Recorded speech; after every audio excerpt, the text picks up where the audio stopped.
Bonjour amis milanais, bonjour la famille, bonjour les amis, j'espère que vous allez bien. Alors, comment se passe votre semaine? Est-ce que vous passez une bonne semaine? Moi oui les gars. Est-ce que vous avez taquiné nos petits intérêts? Moi oui les gars. C'est obligé, c'est le jeu, c'est comme ça. Si on aurait perdu, ben vous inquiétez pas, ils auraient fait le même avec nous. Aujourd'hui, on va parler justement du fameux derby qui s'est passé dimanche à 20h45. On va parler des performances de nos joueurs et on parlera aussi de ce scandale de la main de Ricci en fin de match. Et on finira tout simplement par une petite note de rumeur de transfert que j'avais de toute façon déjà parlé dans une précédente vidéo. Mais avant de commencer tout ça, les gars, je vais vous demander toujours mon petit plaisir. Comme d'habitude, mon petit pouce en l'air, s'il vous plaît. Mon petit commentaire, n'hésitez pas parce que voilà, je vous lis, je vous réponds avec grand plaisir et ça me fait vraiment plaisir de partager ce genre de choses avec vous. Et bien sûr, pour ceux qui ne sont pas encore abonnés à ma chaîne, abonnez-vous, comme ça vous recevrez toutes les notifications des nouvelles vidéos qui sortiront sur la chaîne. Donc commençons. Le match Milan-Inter, je vais parler premier d'une façon générale. Donc, grosso modo, le Milan a dominé l'Inter du début à la fin, que ce soit pour la première ou la deuxième période. La première période a été plus une période de pressing, de pouvoir aller marquer au but. La deuxième période a été plus une défense, en fait, un bloc bas, un bunker, en fait, tout simplement. Alors, pour vraiment rentrer un petit peu plus dans ces précisions, tout simplement, Milan a débuté le match comme il le fallait. Tout à fait. Tout à fait comme il le fallait. Milan a vraiment fait ce qu'il fallait contre l'Inter. Allegri a vraiment bien préparé ce match. Il a vraiment bien préparé ce match, que ce soit techniquement ou tactiquement, pour les placements des joueurs. Franchement, nickel. Moi, ce qui m'a fait peur un petit peu, c'est quand, avant le match, j'ai vu les compositions, j'ai vu Estupinian. Je fais non, on va jouer le derby avec Stupinian, non, ça va être chaud. Et honnêtement, je me suis trompé, les gars. Je me suis trompé, et on s'est tous trompés là-dessus. Estupinian nous a mis le goal de la victoire. J'ai à aucun moment j'y ai cru, franchement. Je j'arrivais pas à y croire, en fait, tout simplement, parce que j'aurais pas mis un euro sur ce joueur.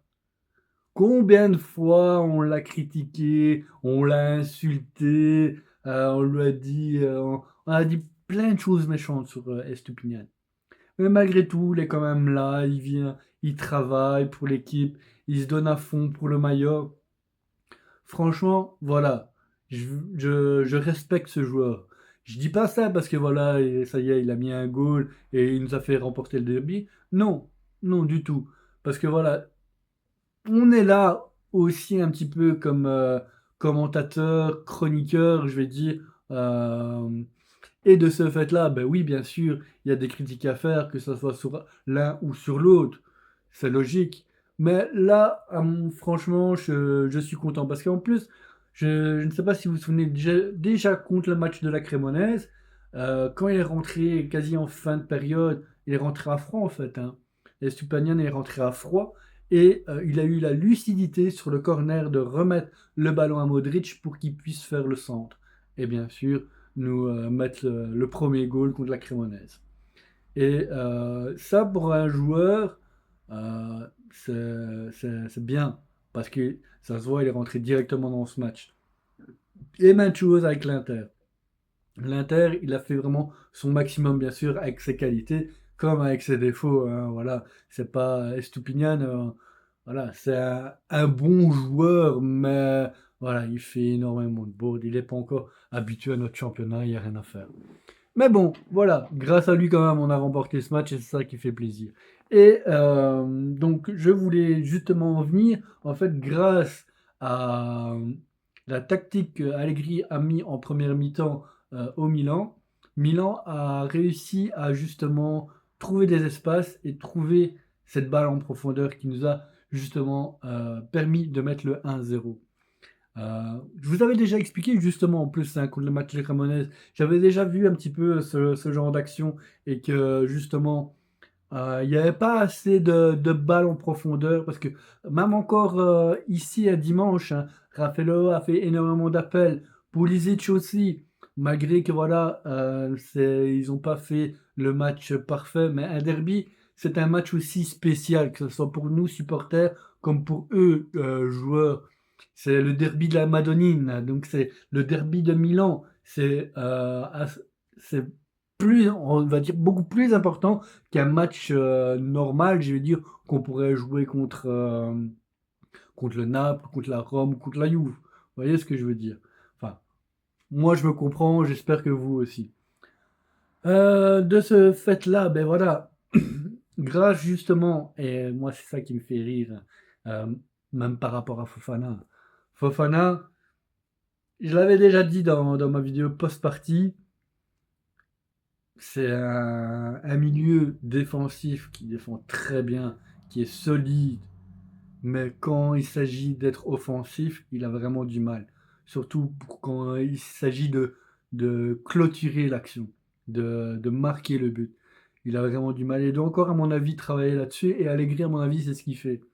Et l'action, en fait, part de là. Premier, Modric fait la passe à Tomori.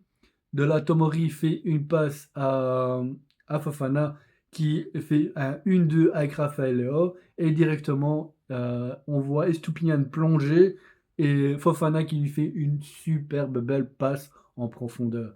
Et là, ça fait goal. Un missile, hein, d'ailleurs, hein, d'Estupiñán. Un missile. Il y a eu plein de vidéos sur Facebook que j'ai vues qui faisaient style que cette action-là, proprement dite, ça faisait le décompte un petit peu comme la NASA en fait, vous voyez. 4, 3, 2, 1, décollage, vous voyez, ce genre de choses. Ça m'a fait vraiment rire. Revenons un petit peu à nos moutons. Sinon, voilà, franchement, belle période. On a eu plusieurs occasions dangereuses pour marquer un deuxième but. Et même, comme je vous le disais, il y a même possibilité que Milan gagne 2, voire 3-0 hein, facilement. Parce qu'à aucun moment, l'Inter n'a été dangereux. À aucun moment. L'Inter a eu deux grosses possibilités. La première, je ne sais plus c'est qui traverse quasi tout le terrain euh, et qui tire directement sur le torse de McMahon. Et la deuxième, c'est avec Di Marco dans le rectangle qui essaie de placer une frappe du gauche mais qui passe au-dessus au-dessus de la cage. C'est vraiment ces deux grosses occasions que l'Inter a eues. Le reste, ils n'ont rien fait. À aucun moment, ils ont mis en danger McMahon. La preuve, McMahon n'a même pas dû faire une parade décisive. Franchement. La seule chose voilà, la plus dangereuse, c'est justement, comme je vous disais, le joueur de l'Inter, je ne sais plus son nom, je sais pas, je crois que c'est Carlos, non? C'est pas ça? Enfin, soit. Dites-le moi en commentaire si vous vous souvenez un petit peu de ce joueur-là. Et c'est vraiment la seule occasion en fait que l'Inter aurait pu mettre le goal. Le reste, les attaquants de l'Inter, que ce soit Esposito ou que ce soit l'autre, je ne sais plus comment il s'appelle, Boni, voilà, Boni, franchement, ils ont rien fait. On voyait vraiment que l'Inter était dépassé, était totalement dépassé. Sans Lautaro Martinez et sans Thuram, c'est plus le même Inter. Il n'y a rien à faire. C'est plus le même Inter.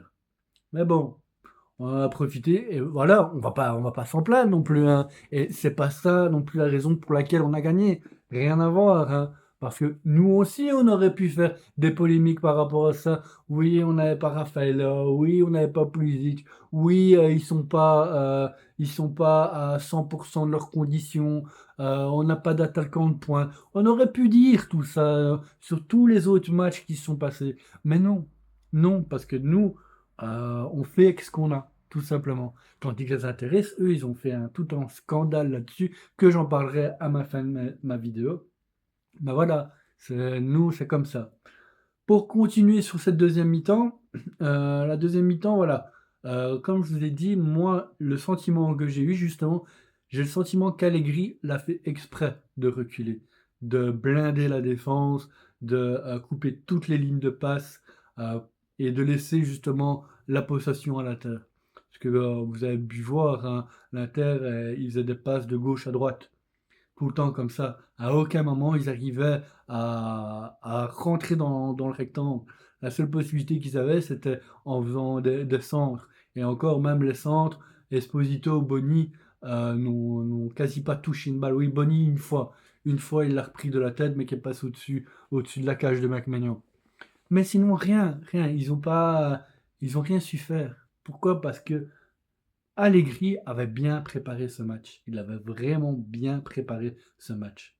Et ça, voilà. J'espère que ce genre de début de match qu'on a fait contre l'Inter, on va le reproduire contre les autres équipes. Parce que c'est ça qu'on veut, c'est ce style de beau jeu qu'on veut voir. Même si, voilà, euh, quand sur les autres matchs, même si on fait pas du beau jeu, les résultats sont quand même là. Mais on préfère quand même voir un Milan beaucoup plus offensif, beaucoup plus agressif, qu'un Milan qui est attentiste, clairement. Je ne sais pas ce que vous en pensez, mais moi, en tout cas, j'ai préféré la première mi-temps de notre Milan que la deuxième. Mais pour moi, c'était un choix tactique du Mister Allegri, qui a justement fait en sorte de mettre un bunker derrière les cages de McMaignan et aucune balle n'est passée. Et grâce à ça, ben, on a su garder justement l'avantage de 1-0 et ça a fait plaisir. Voilà, pour cette analyse, c'est plus ou moins tout. Passons un petit peu justement aux notes des joueurs, aux performances de ces joueurs. Ben voilà, Mike Maignan, comme je vous avais dit, il n'a pas fait grand-chose, à part vraiment une petite intervention sur le défenseur de l'Inter qui a traversé tout le terrain. Le reste, il a dû rien faire.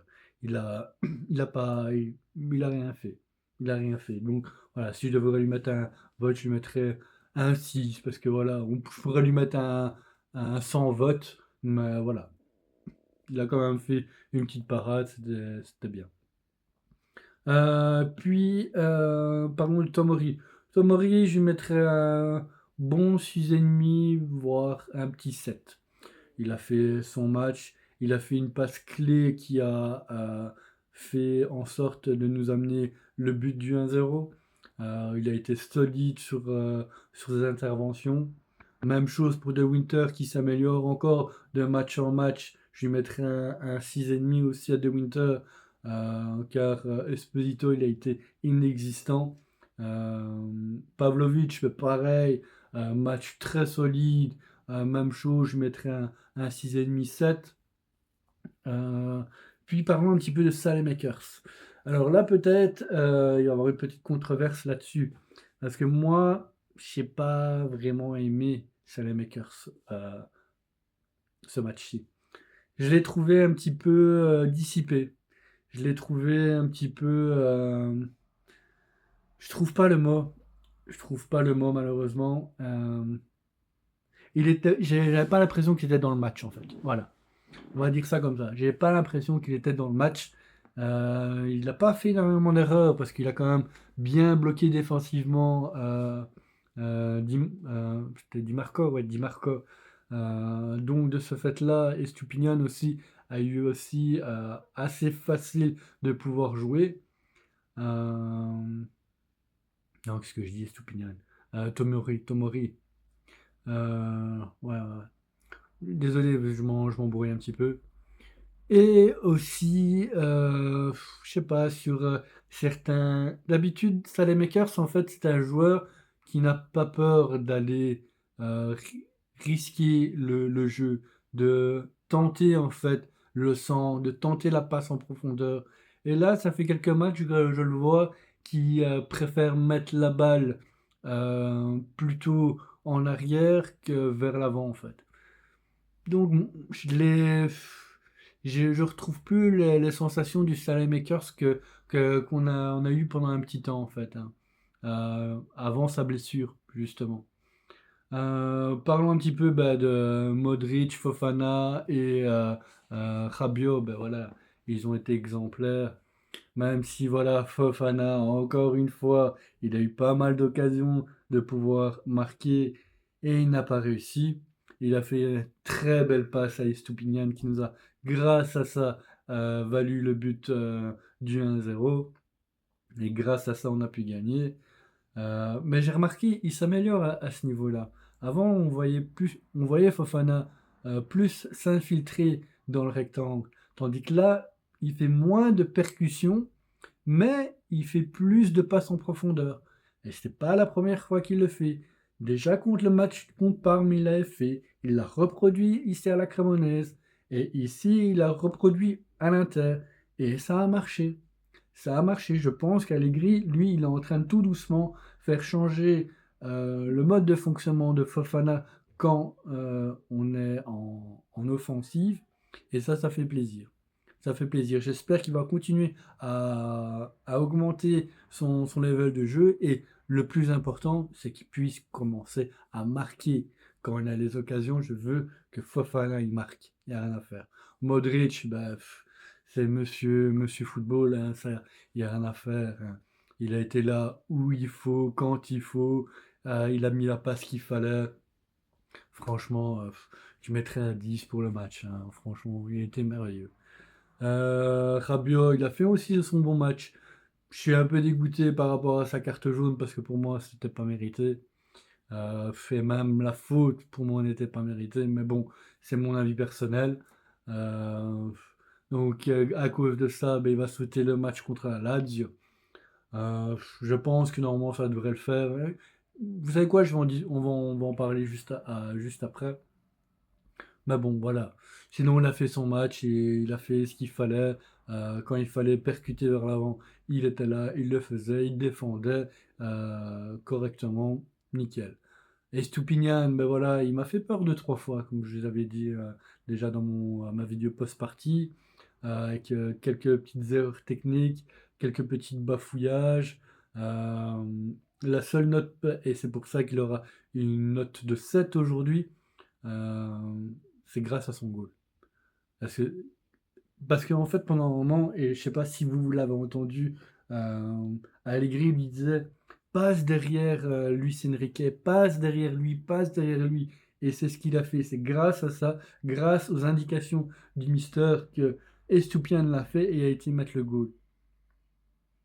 Sinon, en termes défensifs, oui, il a fait son match. On va dire ça, il a fait son match. Il m'a pas plus emballé que ça. Raffaeleo, pour moi, il a fait un très bon match. Il a fait un très bon match. Il a été disponible du début à la fin. Il a fait plusieurs appels, même si à chaque fois on ne lui passait pas la balle. Et ça, c'est bien dommage. Et j'espère que c'est vraiment aussi quelque chose qu'ils vont continuer à travailler pour les prochains matchs. Car même si Raffaello, le poste d'attaquant de pointe, c'est pas son poste préféré, je vois qu'il s'améliore, je vois qu'il fait les mouvements d'un attaquant. Et ça fait du bien. Ça fait du bien parce qu'en plus, même en termes de conditions, il commence à reprendre sa condition. Pulisic, il a été un petit peu en dessous. Il a été un petit peu en dessous. Il a fait une très belle action où il est remonté. Il a passé 2-3 joueurs de l'Inter. Il est remonté quasi tout le terrain pour au final complètement rater sa passe. Euh, voilà. Pulisic, à mon avis aussi, il avait du mal. Il commence tout doucement aussi à récupérer un petit peu sa condition, mais il a encore un peu de mal à rentrer dans son match depuis le début de cette année, hein, depuis le début d'année 2026. Je rappelle que Pulisic n'a pas encore marqué, hein. Il a fait une une fin d'année extraordinaire. Puis pendant un mois et demi, il a été en stop complet à cause de sa jambe. Et là, il n'arrive plus à trouver le chemin des buts. Et je lui souhaite de retrouver le plus vite possible le chemin des buts. Après les remplaçants, ben, voilà, il n'y a eu rien de spécial. Richie, il a fait son taf. Euh, il a défendu parce que voilà, c'était au moment où Milan restait en bloc bas, faisait le bunker. Euh, il y a qui est rentré aussi. Euh, Fulkrut, il a rien donné non plus. J'ai pas vu de différence. Franchement, il a rien apporté au jeu en fait. Fulkrut. Euh, qui est rentré aussi. Euh, Bah c'est tout, hein. Il n'y a pas eu vraiment beaucoup de changements, je pense, hein. Euh, ouais, c'est tout. En tant que joueur, je pense que c'est tout ce qui est rentré. Euh, Après, voilà, parlons un petit peu justement de cette polémique. La polémique avec la fameuse main de Richie. Alors, il y en a qui disent que c'est penalty, d'autres qui disent que ce n'est pas penalty. Moi, je vais vous donner ma version des faits, ma version de ce que j'ai pu voir avec les nombreux ralentis qui sont passés lors du match, avec les nombreux ralentis que j'ai pu voir sur Internet. Et honnêtement, au moment que la balle arrive, où Richie en fait a son bras comme ça. Il a son bras, oui, un peu plus haut, mais il a son bras comme ça, le long du corps. Donc, et on voit qu'il fait le mouvement ainsi pour justement ne pas toucher le ballon. Donc c'est pas que il avait sa main comme ça et qui vient pour taper le ballon comme ça. Donc pour moi, l'arbitre a eu raison de pas siffler penalty là-dessus. Pour moi, il a eu totalement raison. Et c'est pour ça aussi que le VAR n'est pas intervenu. Parce que si le VAR serait intervenu, là, à ce moment-là, l'Inter aurait eu le penalty. Mais maintenant, imaginons, voilà. Ok, il y aurait eu penalty. Maintenant, les intéressés, oui, on a été effrayés parce que euh, l'arbitre n'a pas sifflé de penalty pour nous, nanani, en fin de match. Ok, disons que c'est vrai. Disons qu'il y avait penalty. Mais maintenant, le tout, est-ce qu'il aurait mis le penalty? Parce que c'est beau de dire tout ça, mais il faut le tirer aussi, le penalty, il faut le mettre. Et pensez bien que la dernière fois que l'Inter a tiré un penalty, McMignon l'a rattrapé, hein. McMignon l'a rattrapé. Donc il faut aussi arrêter un petit peu avec ça.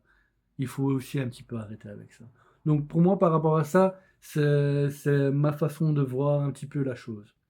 C'est ma façon de voir un petit peu la chose. Pour moi, il n'y a pas penalty. Maintenant, vous, je ne sais pas ce que vous en pensez. Est-ce que pour vous, c'était penalty ou est-ce que vous pensez de la même façon que moi que l'arbitre a bien fait de pas siffler? Voilà. On a le droit à avoir des opinions différentes, hein. Ça, tout le monde a droit à penser d'une certaine manière et je n'ai pas à critiquer quoi que ce soit là-dessus. Maintenant, parlons du dernier petite chose. C'est justement la petite rumeur de transfert. Dans une de mes vidéos, j'avais parlé de David, mais en fait, c'est pas David, c'est André qui s'appelle, le joueur de Corrientes, âgé de 20 ans. Comme je vous l'avais dit dans ma vidéo, ben, le Milan apparemment avait déjà signé tous les papiers qu'il fallait, le contrat, euh, le prix, tout. Ils avaient déjà tout fait, tout était prêt à boucler, sauf que le président Corientas, après la protestation des supporters, a décidé de plus vendre ce joueur-là au prix là. Alors, moi, je vais donner ma façon de penser aussi à ce niveau-là. Moi, j'espère que cet André, ça va capoter. Tout simplement pourquoi? Parce que, je vais vous le dire, Milan n'a pas besoin d'un joueur comme ça. Milan n'a pas besoin d'un joueur comme ça. Pourquoi? Parce que Milan l'a déjà. Pas dans son effectif, mais il est prêté. Et il s'appelle Comotte. Il joue au Spezia en Série B et il fait une saison extraordinaire, les gars. Extraordinaire. Depuis le début de saison, il a eu une petite blessure qui l'a écarté un petit peu des terrains, mais sa moyenne de notes, il est entre 7 et 7,5. Alors vous allez me dire, c'est la Série B, c'est pas le même que la Série A, mais ce joueur a 17 ans.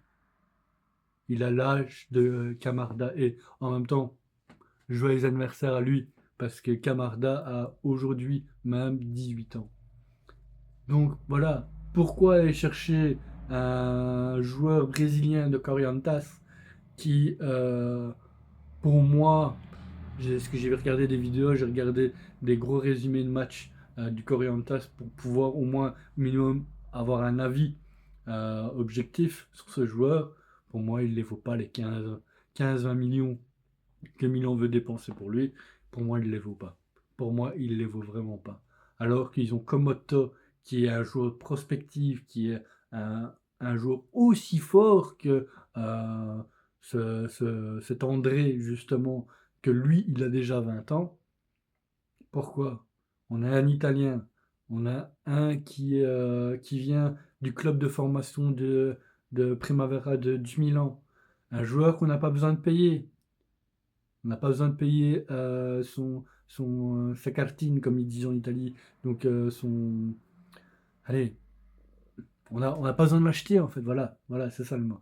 On n'a pas besoin de l'acheter. Il est gratuit. Alors pourquoi aller chercher un joueur, pour moi, qui vaut 5, 6 millions, pas plus, à 20 millions, alors qu'on a ce qu'il faut dans l'effectif? Vous, qu'est-ce que vous en pensez de ça? Est-ce que vous trouvez que j'ai raison ou que j'ai tort? Dites-moi tout en commentaire, ça me ferait plaisir qu'on puisse aussi discuter de ce genre de choses. Donc voilà. Pour aujourd'hui, ben, ce sera tout. Je vais déjà fait une belle petite vidéo, je ne sais pas combien je suis, mais à mon avis, j'ai dépassé les 15 minutes. J'espère que cette vidéo en tout cas vous a plu les gars. Comme d'habitude, ben, faites-moi mon plaisir, mon petit commentaire, mon petit pouce en l'air, mon petit like. Abonnez-vous si vous n'êtes pas encore abonné à ma chaîne. Et n'hésitez pas parce que franchement, ça me booste et ça me donne vraiment envie de continuer de plus en plus à vous faire de belles vidéos comme ça. Donc comme d'habitude, je vous dis, on se revoit bientôt dans une prochaine vidéo. Prochain match, mais ce sera contre la Lazio, dimanche. Je ne sais plus si c'est à 20h45 ou à 18h. Faudra que je vérifie. Donc on se verra peut-être, je ferai peut-être une vidéo avant, ou sinon ce sera la vidéo d'après la conférence de presse de Mister Allegri. Et voilà, je vous souhaite en tout cas une très belle journée les gars. Comme d'habitude, Forza Milan per sempre.